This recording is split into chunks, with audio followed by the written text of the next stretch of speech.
Hey, it's David Baer from AI COTERIE, and in today's video, our very first on this channel, we're going to take a look at a prompt for ChatGPT that was submitted by one of our members. And the entire purpose of this channel is to sort of interact with prompts. There's a lot of free prompts out on the internet being shared or sold for some reason, and see how they actually perform, what they do, and understand a little bit more just by going through the experience of interacting with the prompt, how we might possibly adjust it or utilize it to our benefit for whatever our what our outcome or goal might be. So one of my members submitted the following prompt.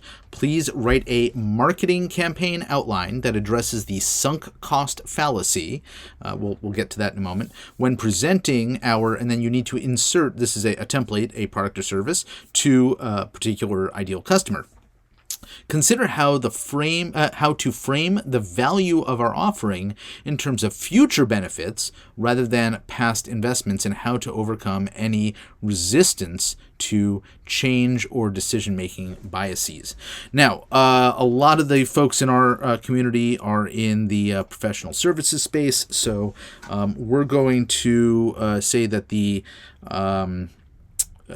service is retirement planning, and that the ideal customer persona is, let's call them a 58-year-old female college professor. All right, so that is what we're looking for. Now we're in ChatGPT 3.5, I think here. I believe it is. Let's double check that. It says it is up here, but I'm not positive. Yeah, it must be because that was a pretty fast result. So I'm going to actually run the same thing in 4.0 as well. This is giving us kind of an okay outcome, but as I'm reading through this, some of this is a little bit generic. And I really don't know that I like the way that it was formatted, because it's giving us a campaign outline and then saying introduction, presenting the vision. So this is actually like a specific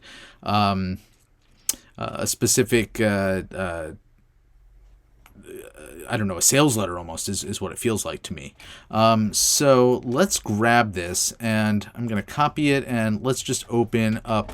Actually, I'll just create a new chat right here since that was so fast. We'll change this to 4.0. By the way, you're looking at this and saying mine doesn't look like that. That's simply because I have a Chrome extension that is masking a bunch of this. So now we're in 4.0. We're going to run this again. You can tell it's 4.0 because it's a heck of a lot slower. But I think that the way that it's outputting the results here actually is a little bit more to what I was expecting in the last time that we ran this, because this is actually sort of outlining a real campaign. It's giving us tactics and an overarching strategy. It's then sort of giving us elements of it. So this is where we might do stuff on the educational front. So this is speaking to, a point in the buyer's journey. Personalized consultation would be sort of when somebody is making the decision or is in the consideration phase. Testimonials and case studies are things that they need to see as proof. Emotional appeal. This is interesting because, as you probably know, as humans, we make decisions based on emotion, and then we justify those decisions based on logic. So I like that it's brought that up here. Some Q&A sessions, different channels that it's suggesting. Now, this is all really interesting, but it doesn't tell us exactly what to do. And to a certain degree, that's kind of the next piece that I'd be interested in. Also, the sunk cost fallacy piece, I'm not entirely sure how well it addressed that, which is really okay, it does a little bit. So rather than the past investments, sunk costs, it's mentioning there, right? So I should read that whole sentence so you can see that in context. Help our target audience understand the importance of evaluating their retirement plans based on future benefits rather than past investments. okay, that's sort of okay, but then I don't really see it. I see it sort of describing it here, but I'm not seeing it play out. So this is an overview. Let's do this. I'd like to get a sense of how that might actually show up in something. So let's see. I'm going to actually just give me an example of a blog post that effectively demonstrates the sunk cost fallacy as part of this overall campaign.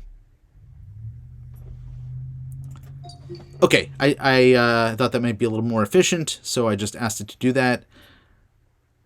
This is actually a little bit too direct because it's calling the title of the blog post is The Sunk Cost Fallacy. But I guess it is sort of addressing it the way that I wanted to. I think what I'm going to do, I'm going to stop this because I want to go back and just generate a different question here, which is this looks good overall. Please give me a 60-day roadmap for launching my campaign and what activities I need to engage in week by week. All right.